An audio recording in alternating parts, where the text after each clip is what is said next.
Vía Pública. 11 de la noche en punto, les damos la bienvenida a este Vía Pública, jornada de martes aquí en Canal 24 Horas, con muchas noticias, un día de intensidad política. A las 8 de la mañana ya estábamos con un cambio de gabinete, así que ha sido un día bastante movido también en el Congreso Nacional, donde la senadora Isabel Allende se despidió esta tarde del Senado. Si bien el fallo del Tribunal Constitucional que implica su destitución aún no es notificado a la Cámara Alta, la parlamentaria comenzó su discurso afirmando que probablemente la de hoy fue su última intervención en el hemiciclo. Entre lágrimas realizó un mea culpa y dijo que como parlamentaria de larga trayectoria debió tener presente el artículo 60 de la Constitución Política de Chile, asegurando que no rehúye de su responsabilidad, pero que ella no es abogada. Además fue crítica hacia la labor del gobierno, indicando que en ningún momento, ningún ministerio, ningún funcionario, ninguna autoridad involucrada advirtió o recordó que había una inhabilidad constitucional para suscribir un contrato con el Estado. Todo esto, por supuesto, derivado de la fallida compra de la casa que perteneció a su padre, el expresidente Salvador Allende. Tras finalizar su intervención, varios parlamentarios se acercaron a ella para saludarla y abrazarla. Además, la presidenta del Partido Socialista, Paulina Bodanovich, le entregó un ramo de flores. ¿Realmente alguien cree que habría actuado con dolo sabiendo que ponía en juego mi historia y mi dignidad política?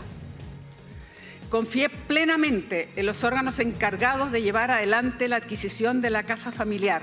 Quizás mi error fue no haber consultado más. En ningún momento, ningún ministerio, ningún funcionario, ninguna autoridad involucrada nos advirtió o recordó que existía una posible inhabilidad constitucional.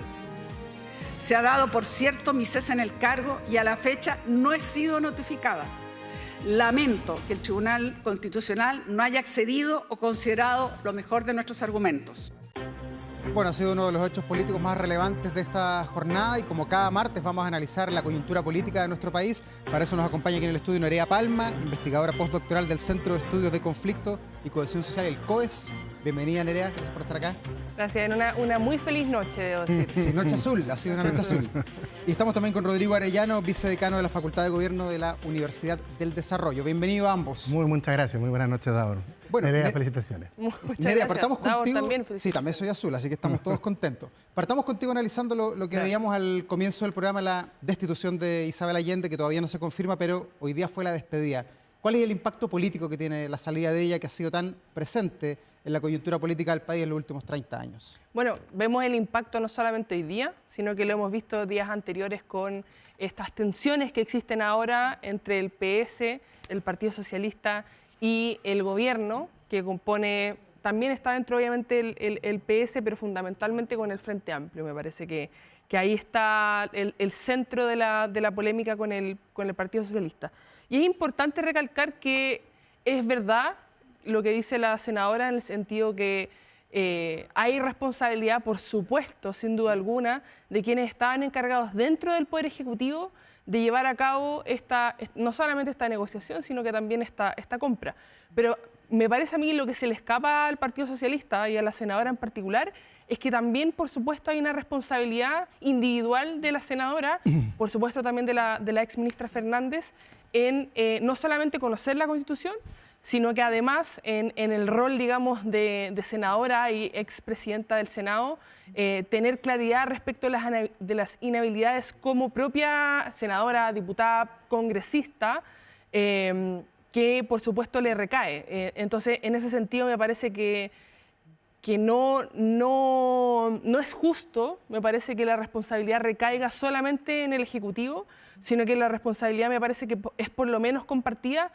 Obviamente se entiende la molestia de la senadora y del Partido Socialista, pero me parece que es muy reduccionista pensar que es solamente responsabilidad del Ejecutivo. Rodrigo, ¿cómo ves este mea culpa, autocrítica que hizo la senadora Isabel Allende esta tarde en el hemiciclo? ¿Es suficiente o esperabas más de su discurso? Mira, en derecho hay una norma, hay un aforismo que dice la culpa grave equivale al dolo.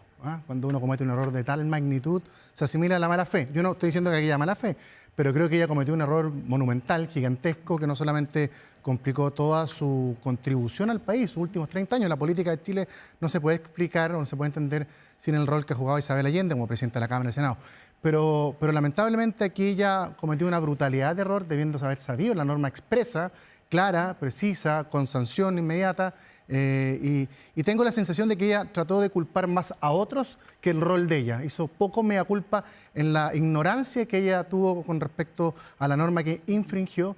Y yo al final del día creo que es una buena noticia que el Estado de Derecho, independiente del apellido, independiente del sector político, se cumpla y que el Tribunal Constitucional haya de alguna otra forma admitido el requerimiento que se presentaba por el Partido Republicano y Chile Vamos, y haya acogido el cese de funciones de una persona que sin duda ha tenido un rol importante, pero que cometió una brutalidad, y las brutalidades en política, en derecho, tienen sanciones, y esta es la que correspondía. Y esto, Rodrigo, impacta también la democracia, porque hoy día se constituyó un hecho histórico. Cuando en 50 años más alguien mire qué pasaba en este pedazo del siglo XXI, va a estar este hito de primera vez que se destituye una senadora de la República. ¿Cómo marca esto la historia del país? Yo creo que el Estado de Derecho triunfó acá. Triunfaron las normas, que triunfó la Constitución, que había estado vilipendiada, que hemos visto unos años de Congreso que se saltaba la legislación, la norma, y aquí se cumplió, yo creo que en un fallo, vamos a conocerlo más adelante, por cierto, las razones de por qué esos 8 jueces fallaron a favor y también los que no, pero aquí se va a señalar que cuando un senador, insisto, independiente del apellido, del color, infringió la Constitución, fue cesado en sus funciones porque así está expreso. Y creo que es un buen triunfo porque la democracia también se sustenta en valorar las instituciones, y aquí se respetó lo que dice la Constitución, que probablemente sea la institución política quizás más relevante de nuestro sistema. Nerea, esto marca un hito, van a estar quizás más atentos los parlamentarios, los futuros parlamentarios que postulan al Congreso también a fin de año, de qué cosas se pueden hacer y qué cosas no se pueden hacer sirviendo al país a través del Poder Legislativo. Exacto, y me parece que es de alguna medida insólito que tenga que ocurrir un hecho de estas características, extremadamente grave, no solamente por una senadora que ya sabemos, conocemos la historia y su trayectoria, una figura relevante de su partido y uno de los partidos más importantes de la vuelta a la democracia en Chile.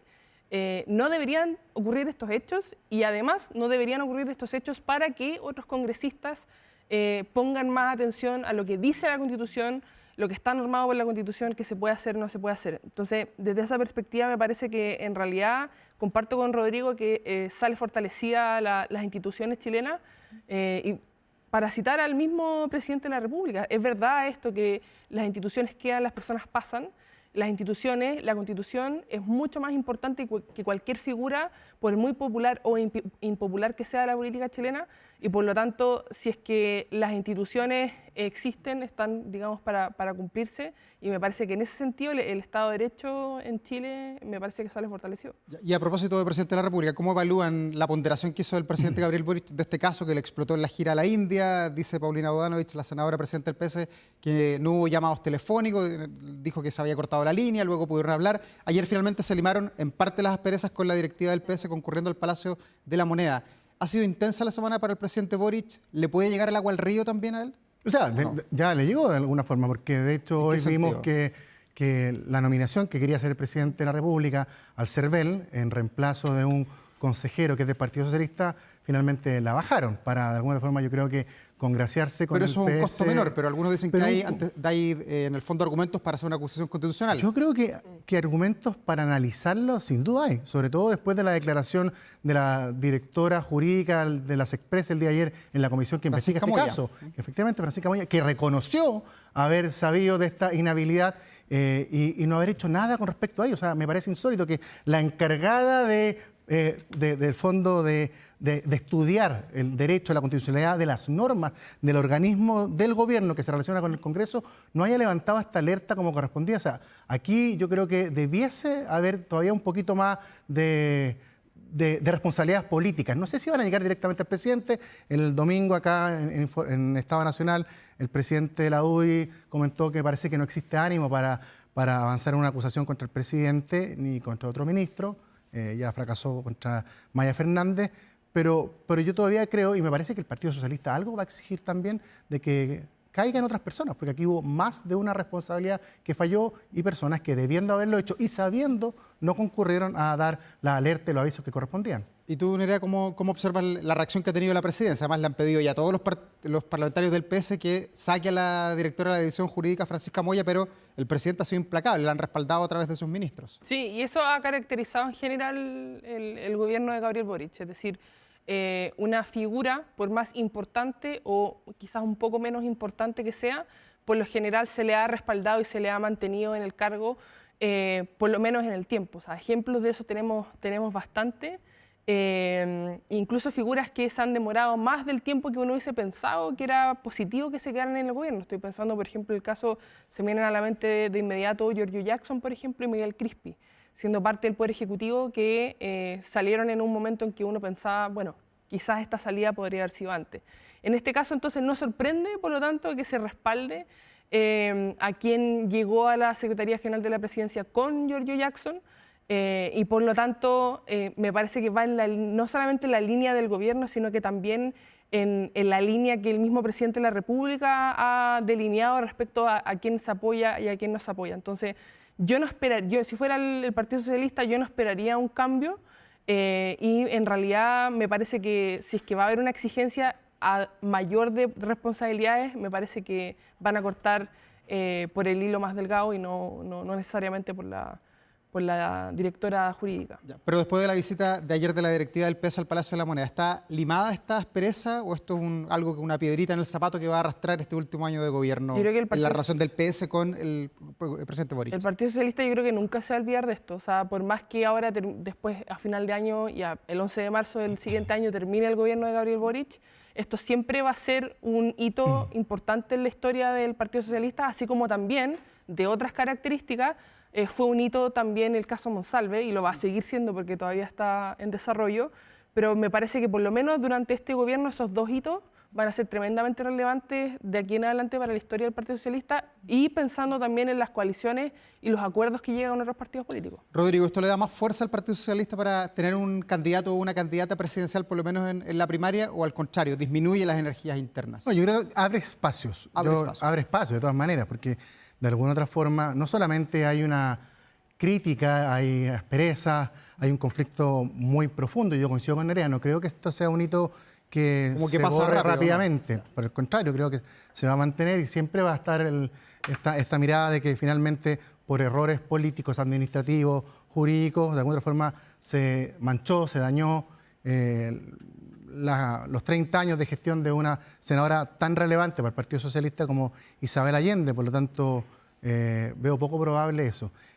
Sin duda pueden encontrar acá un hito que pueda de alguna otra forma unir a su base electoral, a sus militantes, justamente para enfrentar una primaria que ya está tomando mucho color, la primaria del oficialismo, y que de todas maneras me imagino que el Partido Socialista va a tener algo que decir. No, es inimaginable que uno de los partidos más relevantes de Chile, más grandes del bloque oficialista, no tenga candidato en una primaria de la centroizquierda. El Partido Socialista es un protagonista de la política de la centroizquierda y me parece raro que aún todavía no hayan definido si o apoyar a Carolina Toa o levantar una carta propia, solamente, y considerando que justamente ahora tienen un argumento para de alguna otra forma ordenar su partido, para unificarse y para de alguna forma tratar de honrar y salvar un poco la imagen dañada que tiene el partido después de justamente la salida próxima de Isabel Allende. Pero levantar una candidatura del PS no puede ser algo testimonial que quizás más daña la marca del partido, porque hoy día no hay ninguna figura protagonista del debate político del PS que marque las encuestas. O sea,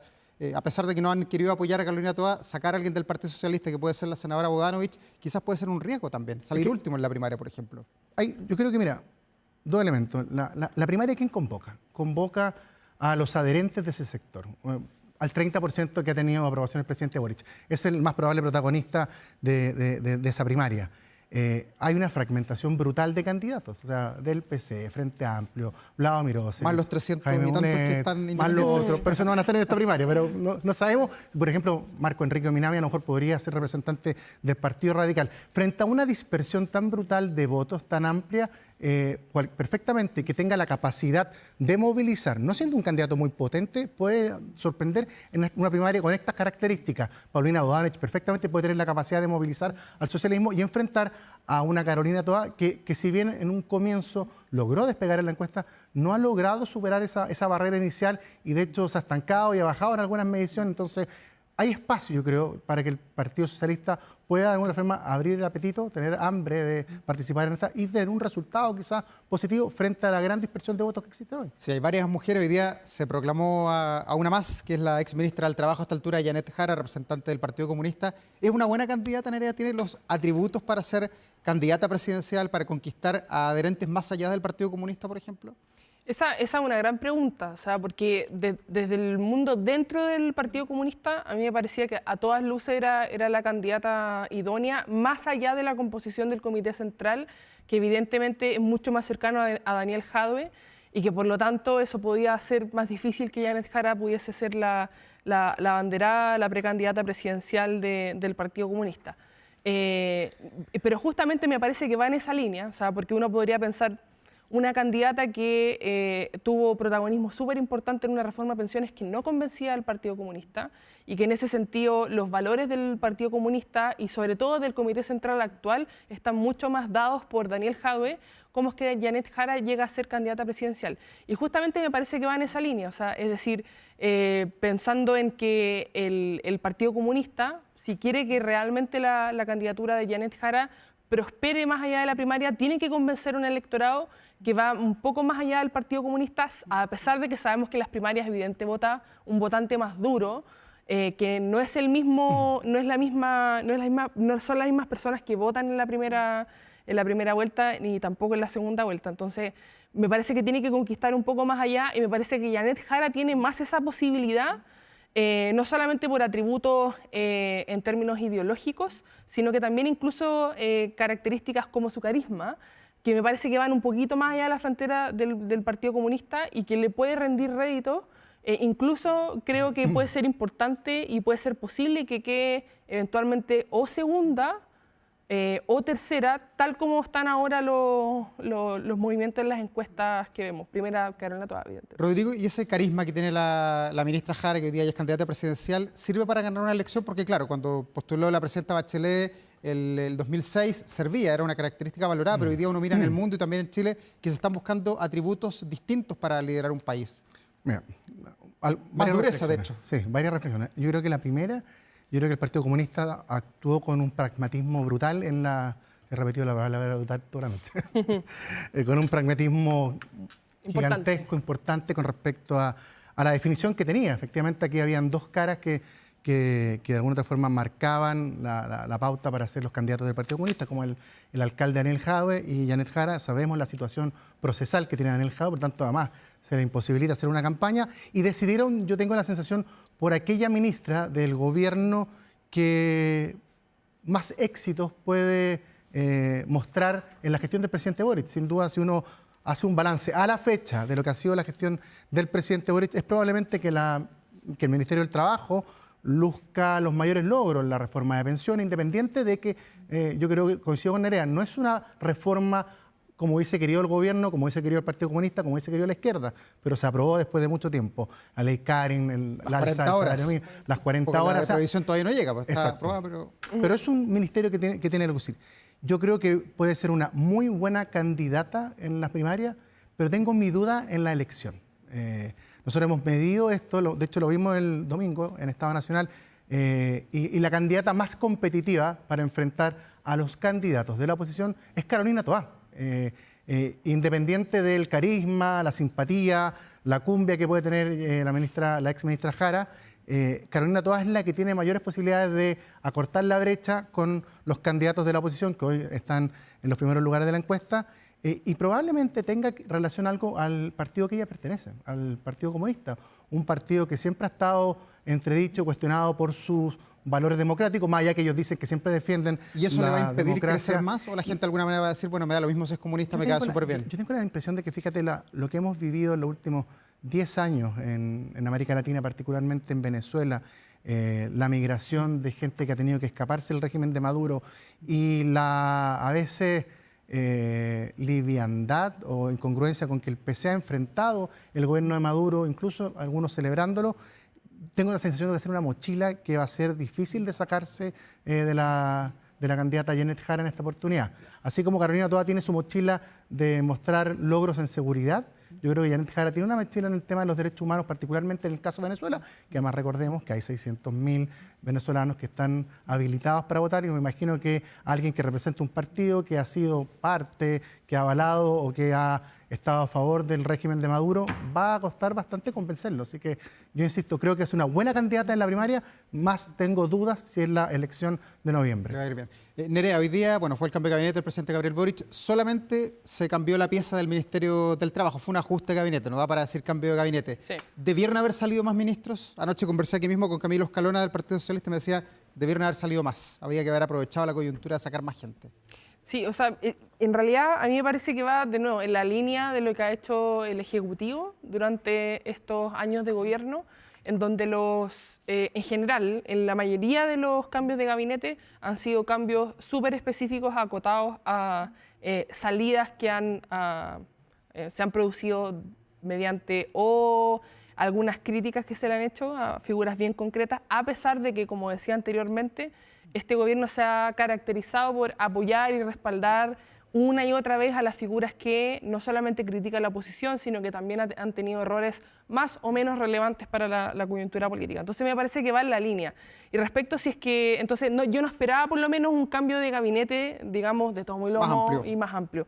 Pero sí me parece que era el espacio, así como hay unas ventanas para hacer cambios en el fútbol, también me parece que era una ventana que se podía haber aprovechado, pero que sin embargo me parece que va muy en la línea de lo que ha sido este gobierno y en realidad era difícil esperar otra cosa. Lo que decía el presidente Camilo Escalona, me imagino que le hubiese encantado que más gente del Frente Amplio hubiese salido. Sí. Pero hay algo que yo creo que complica el escenario actual para hacer cambios ministeriales, es que quienes asuman van a quedar inhabilitados para ir candidatos a fin de año. Este es un año de elecciones, o sea, se renueva la Cámara completa, la mitad del Senado. 155 y 25. Exacto, y me imagino que las figuras de los partidos políticos están guardando espacio para ir a una elección, entonces eso te complica más porque te reduce un elenco que ya de por sí está reducido. Rodrigo, Nerea, se nos ha ido casi todo el programa hablando del oficialismo. Esto es lo mismo que pasa en la coyuntura política, que la derecha está de espectadora de lo que hacen los otros y no ha podido ponerse de acuerdo para ver si hay primaria o no. No, ¿ah? Y probablemente tengo pocas esperanzas de que haya primaria en el oficialismo, salvo que Jimena Rincón al parecer está buscando firma. Carter hoy día lo dice en una entrevista en La Segunda, sí, que él sí. Lo que pasa es que quiere estar. O si no se va de Chile Vamos. Yo creo que Chile Vamos tiene una disyuntiva grande, que en el fondo es no hacer una primaria competitiva.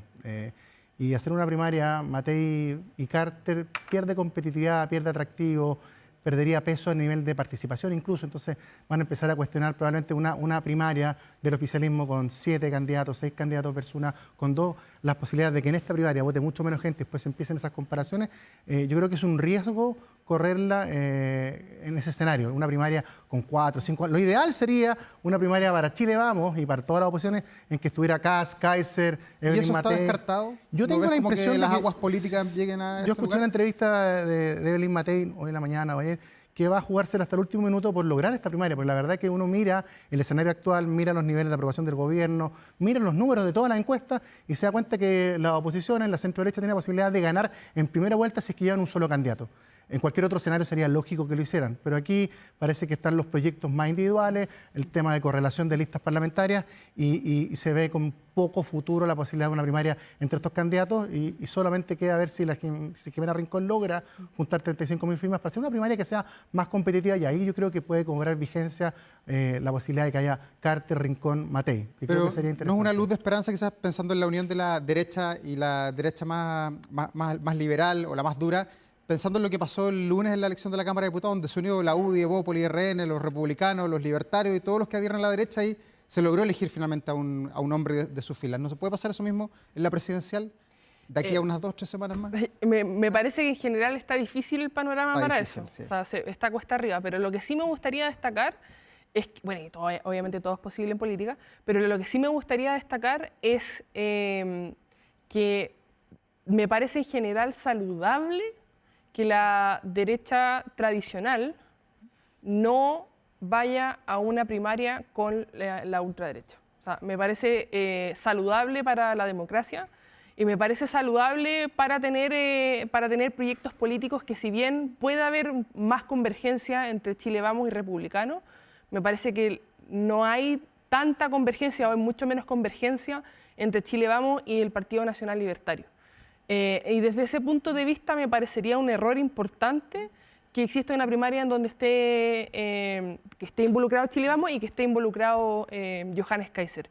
Entonces, por lo tanto, me parece lamentable que no se haga primaria por omisión, pero me parece positivo que al menos no haya. O sea, hubiese preferido que Chile Vamos hubiese dicho no vamos a hacer primaria por nuestras convicciones democráticas, que porque era difícil que Johannes Kaiser y José Antonio Kast accedieran a la primaria. Ya. ¿Tú lo ves similar, Rodrigo? No, yo creo que al final del día, más allá de miradas distintas en algunos temas, hay un tronco común en varios principios. Claro, unos pueden ser un poquito más exagerados que otros, pero tengo la impresión de que son más los temas que los unen que los separan. Y pensando en el país, cada proyecto político, me parece que hay que buscar esos puntos comunes y tratar de proyectar esa capacidad independiente de las diferencias que hayan en pos de poder establecer mejores condiciones para el país. Y yo tengo la sensación de que para el votante de las oposiciones mirarían con buenos ojos la posibilidad de lograr encontrar estos puntos comunes y enfrentar de forma unida la elección en primera vuelta. Yo lo veo muy difícil, no solamente por estas diferencias que señala Nerea, sino que insisto que hay problemas, hay proyectos que están surgiendo, otros que se están consolidando y que van a buscar una representación parlamentaria. Y al ir bajo el alero de un solo candidato, que además bastante obvio que la que tiene más posibilidades de ganar en la primaria presidencial es Evelyn Matei versus los otros dos, eso va a complicar. De Lavín también, eso va, sí, efectivamente, pero a esta altura, yo estoy hablando de la foto de hoy, los números muestran que la candidatura de Evelyn Matei, pese a los cuestionamientos que ha tenido, sobre todo a la vuelta, el retorno de marzo a raíz de la aprobación de la reforma de pensiones, ha ido consolidando su candidatura, ha ido subiendo en las encuestas, ha tenido mucho más presencia, ha presentado equipos, propuestas, y eso yo creo que está marcando diferencia a favor de ella para enfrentar o una primera vuelta o una primaria. Rodrigo, Nerea, ha sido un placer conversar con usted. Está muy entretenida el comienzo de esta semana, igual que la semana pasada y que la antepasada, así que vamos a seguir. Yo creo que va a ser así. Vamos a seguir conversando de política, por supuesto, el próximo martes. Gracias por estar acá, Vía Pública. Muchas gracias, buenas noches. Que les vaya bien. Bueno, ha sido un día muy político, pero también con noticias económicas, porque el INE entregó el IPC correspondiente al mes de marzo. Algunos dicen que está un poco elevada la cifra, 0.5, sobre todo por la acumulación que lleva Chile en el comienzo del año, 2% sumando enero, febrero y marzo. Esto tiene impacto principalmente en los alimentos y para eso queremos conversar y también profundizar en el tema, qué es lo que viene, qué es lo que está pasando con Esteban Valenzuela, el ministro de Agricultura, a quien le agradecemos a esta hora estar en Vía Pública. ¿Qué tal, ministro? Buenas noches.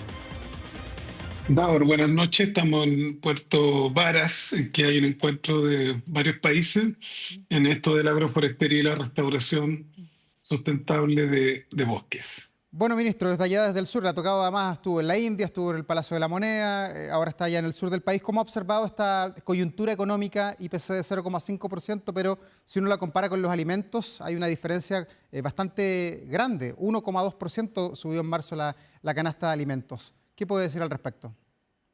Bueno, decir de que marzo es un mes de transición que tiene tradicionalmente, se parece a septiembre, entre comillas, noticias que aparentemente no son buenas los precios de los alimentos, pero son buenas. Hay que explicarle, Davor.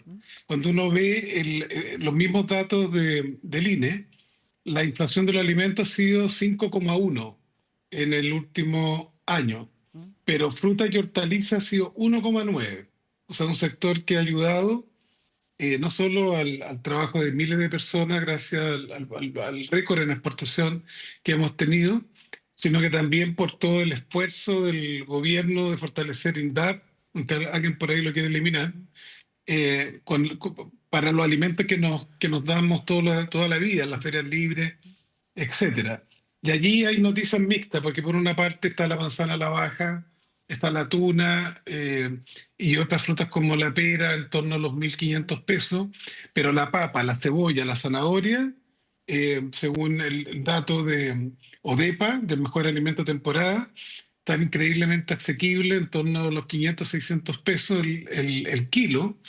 Y el invierno exige, y además las recomendaciones alimentarias, además por los problemas de mala nutrición que tiene Chile, es recomendable, usted recordará, la cebolla en escabeche, ¿no? Eso, el vinagre le aporta probiótico y también saneamiento floral en el estómago, entre otras buenas prácticas. Y además, como pusimos harta plata en los cultivos anuales, los porotos, por ejemplo, el poroto verde están en las ferias libres en el resto del país entre 1.600 y 1.800 pesos el kilo, y el zapallo 1.100 pesos el kilo. Entonces hay que aprovechar esos productos. Efectivamente el tomate y el limón subieron, pero le doy firmado, que quede grabado, Davor, a fines de este mes ya los cítricos van a comenzar a bajar sustancialmente. Claro, los tomates están bastante caros en el supermercado y también los productos cárnicos, ministro. Usted en otras oportunidades usted es de los que acompaña al presidente Boric desde el día 1. En varias oportunidades hemos conversado estos mismos temas y en algún minuto usted ha apuntado a especulación de los mercados en torno a los alimentos. ¿Aquí el mercado se está moviendo como se mueve el mercado o hay una eventual especulación en la carne y en algunas frutas o verduras? No, el único dato que esta semana se supo, pero una historia entre comillas antigua, del año 2019, esta colusión que hicieron un grupo panadero en Altos Pisos y en Iquique. Pero en el caso de carne, a propósito de lo que se está un poco buscando destruir y que no hay que destruir a propósito de las políticas del presidente Trump, Chile tiene seguridad alimentaria y transparencia en los mercados de carne porque exportamos carne a Brasil, a Argentina, aves, cerdo, a Estados Unidos, pero importamos también desde Argentina, desde Brasil, Paraguay, Uruguay y de Estados Unidos. Con Estados Unidos, el único país al cual le compramos carne con hueso, porque nuestros vecinos hay temas de aftosa que están pendientes por la inocuidad que exigimos y la sanidad, pero hay bastante competencia. Había una demanda mundial por más carne y los productos de importación con el dólar alto tienen ahí un costo adicional que explica esta alza, pero no obstante, dado lo que creció en el IPC son las carnes rojas, porque el pollo bajó en las últimas 4 semanas, según ODEPA, sumando en torno a 4% de baja, después que había estado en el último trimestre del año 2024 creciendo de valor. Está en torno a 3.300 pesos el kilo en los supermercados y en las carnicerías. Ministro, ¿y qué proyección hace con el costo de la vida, con la canasta alimentaria y también con otros elementos que son propios de la economía, con este dólar a luca? Hoy día en la mañana tocó nuevamente los 1.000 pesos, los superó y algunos dicen que va a continuar subiendo, sobre todo por la llamada guerra comercial. ¿Cómo nos va a impactar eso? ¿Van a subir los alimentos en los próximos meses? Bueno, hay una noticia buena y es que el último puesta al día, porque no es que haya un ajuste en estricto rigor, fue una puesta al día del precio de la electricidad que le estaba significando muchos recursos de subsidio al Estado. Se hizo en enero y como bien dijo el ministro Marcel, deberíamos tener una estabilidad en el precio de la energía, lo ha dicho también el ministro Pardo, y el dólar está en una situación de empate, porque por otra parte ha habido una baja del precio del petróleo, tanto en el área nuestra, que se mide por lo de Texas, ¿no? Y eso es una buena noticia, pero el dólar más en torno a los 1.000 pesos nos va a significar algún costo. Nosotros felizmente, como le explicaba, gracias a los cultivos anuales, a la duplicación de los mercados campesinos, hemos triplicado en la inversión con las cooperativas, eso nos permite dar esta certeza. Mire, acelga, repollo, coliflor, papa, y vienen ahora pepino dulce, mandarinas, clementina, todo eso va a bajar de valor en los próximos 2 meses, limones, lo cual es una buena noticia cuando seguimos los alimentos de temporada. Hay que ser agradecido. La región de Arica, que ha estado con ciertas dificultades, allí como hemos tenido casos de mosca de la fruta, estamos fortaleciendo ahí el control de frontera y también el trabajo con machos de mosca infértiles que ayudan a controlar estas plagas. Pero no obstante aquello, la producción de tomate de Arica, los 2 valles, Yuta y Azapa, nos aseguran que el tomate, no como hace 10 años, se cuadruplicaba de valor en invierno, Sí. sino que se va a acercar a los 2.000 pesos, pero no debiera subir de aquello. Ya, o sea, ministro, usted me dice que por ser el país tan largo como es Chile, que tenemos diferentes recursos, frutas y verduras en diversos puntos del país, pero además cambia la temporada, no deberíamos tener problemas internos de alimentos, no nos debería afectar por lo menos el consumo interno de alimentos la llamada No, guerra no, arancelaria de los Estados Unidos. Por ese lado no no nos nos va a golpear a debiera. nosotros. Parte de mi conversación acá en Puerto Ahora tiene que ver con que vamos a aprovechar de conversar con los ministerios del área, particularmente con Perú, Ya. que queremos exportar más manzana, queremos que ellos nos traigan más palta, en los momentos que no tenemos nuestra palta, pensando siempre en el bolsillo de las personas, de las familias, que tengan accesibilidad a los alimentos que son parte de nuestra cotidianidad. Y Ya. eso lo vamos a hacer y defender con mucha fuerza. Respecto a lo de la exportación al exterior, está claro, hemos estado ocupados. Somos el país que tiene el tratado más integral en productos de exportación alimentaria con China. Estamos avanzando en apertura de mercado con Vietnam, lo mismo con Indonesia. Y esta gira con la India, el presidente Boric, increíble lo que logró, porque le sacó al primer ministro Modi el compromiso de durante este año tener este acuerdo integral, que India lo tiene solo con Australia, por eso que el vino australiano entra a India casi sin arancel, en cambio nosotros con 150 de arancel hoy día. Ya. Y lo mismo nuestras nueces, le vendemos 100 millones de dólares, harto, Ministro, en nueces, pero entra con 100 millones de dólares a la India, y ahora con este trabajo que se va a hacer esperamos tener un salto importante en eso. Hay una buena noticia. En cereza nos tienen arancel cero y duplicamos la exportación de agua, de ministro, 80 toneladas a 160. ya, y abrirse a la India va a mitigar los problemas con Estados Unidos, porque estaba mirando las Va a cifras, el ayudar. 20% de las exportaciones agrícolas de Chile van a los Estados Unidos, que son más o menos 500 millones de dólares, cifras de Chile Alimentos. Los más afectados, según lo que he estado recopilando, es la cereza, los arándanos, las manzanas, las peras y las uvas. ¿Qué pasa si a los indios no les gustan esas frutas y verduras? ¿Dónde vamos a colocar esos alimentos? ¿Quedarían en el mercado Bueno, interno de Chile? no, pero también tenemos Japón, tenemos Corea del Sur, tenemos Indonesia, Pero la hemos crisis es crecido global, pues, ministro, si harto. a todos le Sí, subieron todo, pues.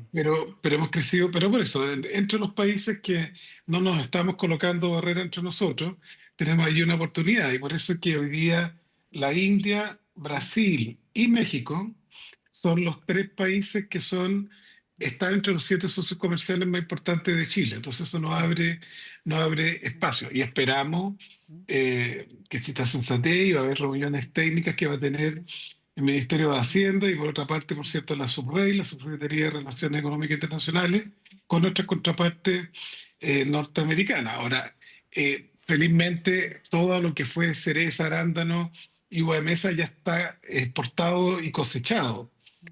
Nos puede afectar Davor ahora con los cítricos. Ya.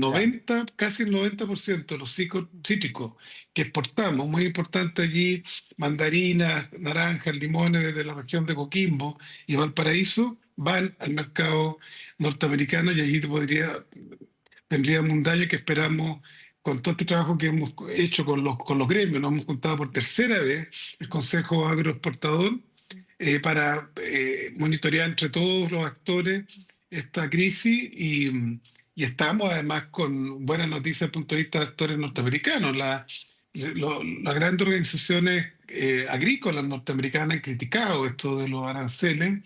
Recuerde que Estados Unidos nos vende muchas legumbres y para qué decir trigo, casi la mitad del trigo de nuestra Ministro, industria de molino. ya, Entonces, tiene que haber reciprocidad. sí, y si Chile no puede colocar estos productos, usted dice, bueno, somos abiertos al mundo, pues, si lo que no nos compra Estados Unidos lo podemos colocar en otros países del planeta, pero ¿qué pasa si los países se ven afectados por esta crisis económica que es global? ¿Qué pasa si los chinos crecen menos de lo que crecían y ya no le alcanza para comprar cerezas u otros alimentos? Lo mismo le puede pasar a los alemanes, a los británicos y a otros mercados que hoy día se ven como donde Chile puede colocar sus productos, pero también pueden estar afectados en su economía interna. Menos dinero, menos gustos para comprar salmón, para comprar carnes, para comprar fruta.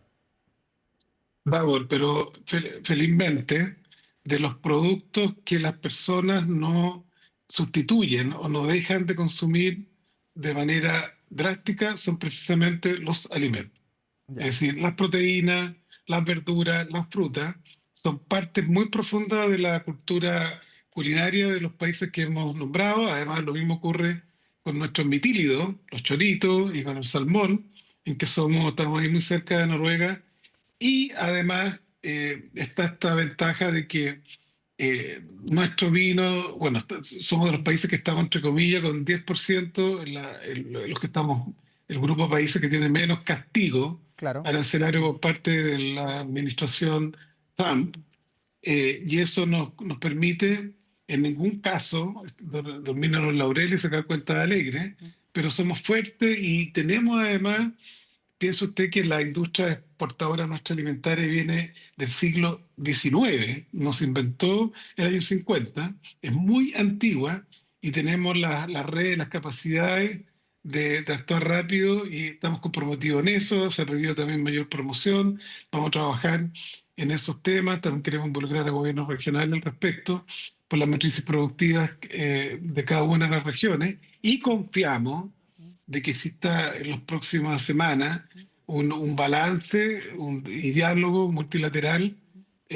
Insistimos, tenemos aliados históricos y vamos a fortalecer las relaciones con ellos en América Latina, India y el Asia. Sí, entiendo también que la diplomacia también Chile la puede utilizar eventualmente para convencer o tener un mayor beneficio de parte de Estados Unidos. Mañana ustedes tienen una reunión con el presidente Gabriel Boric. En la tarde, por lo menos, está agendada para tratar estos temas.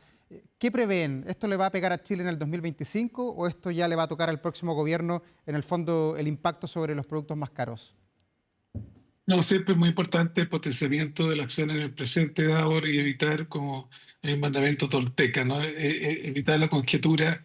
Nosotros esperamos que esto se vuelva a regularizar, que se busque un equilibrio en esto. Hemos escuchado palabras de Europa que reconocen que pueden mejorar los temas de no tanto aranceles a Estados Unidos, que puede haber vasos comunicantes. Nosotros tenemos por otra parte, ya entra en vigencia nuestro acuerdo nuevo con Europa, que nos permite exportar, por ejemplo, 11.000 toneladas de aceite de oliva, entre otros productos. Y esta diversificación nuestra, que somos uno de los países líderes en el mundo, de los top 5 países que tienen mayor cantidad de tratados y acuerdos con sus vecinos. Recuerda que también somos parte asociada, al igual que Bolivia, del Mercosur.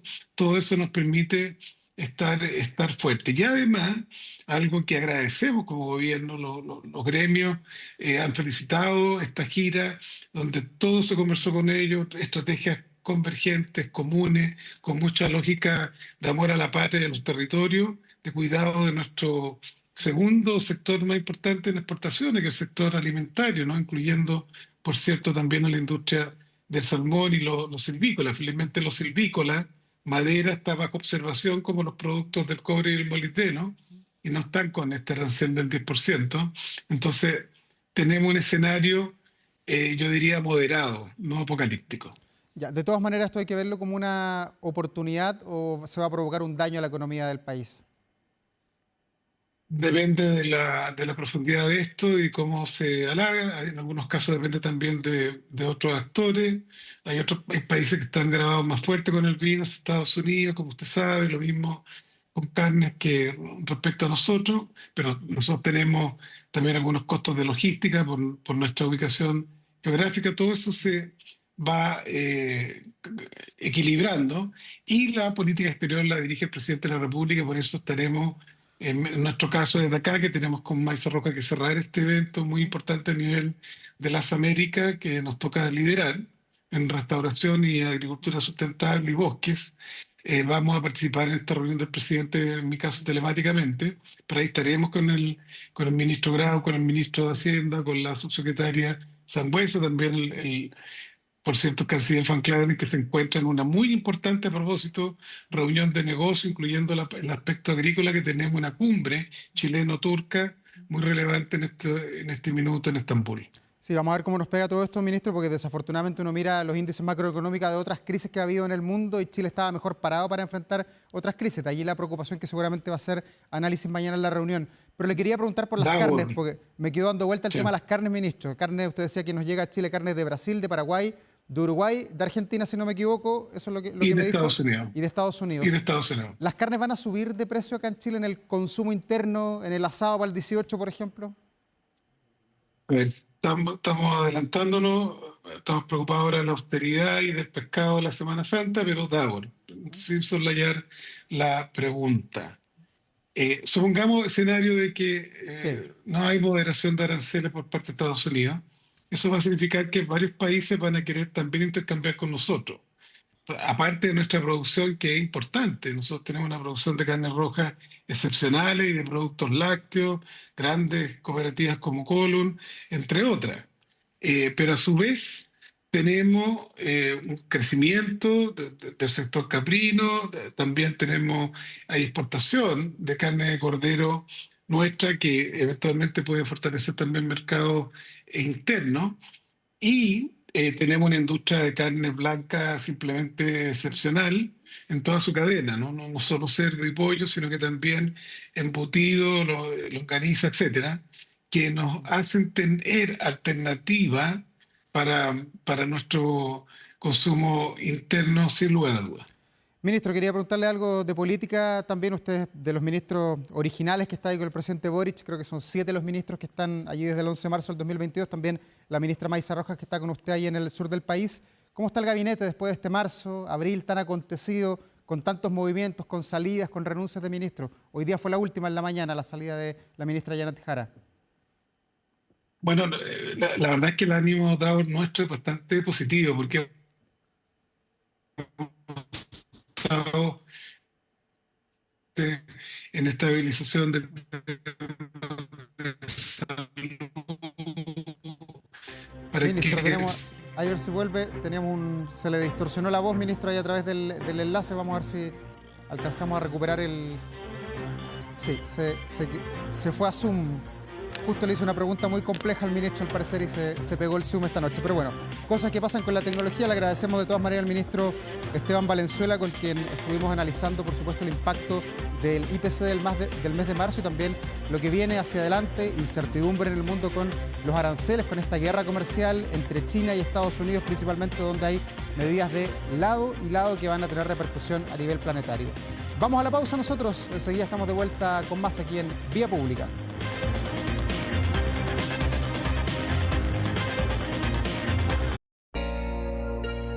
11 de la noche con 55 minutos, estamos de vuelta en este Vía Pública. Si no ha mirado para afuera, mire por la ventana. El cielo no está negro, está completamente azul, porque a la U le fue bien y muy bien en la Copa Libertadores de América. Hace 6 años que no ganaba en territorio extranjero, le ganó a Argentina, a un club argentino, Estudiantes de La Plata. Veamos lo que dice hasta ahora 24horas.cl, porque es una proeza lo que ha hecho este club chileno. Universidad de Chile gana en Argentina y queda en la punta, en el número 1 de la tabla de posiciones.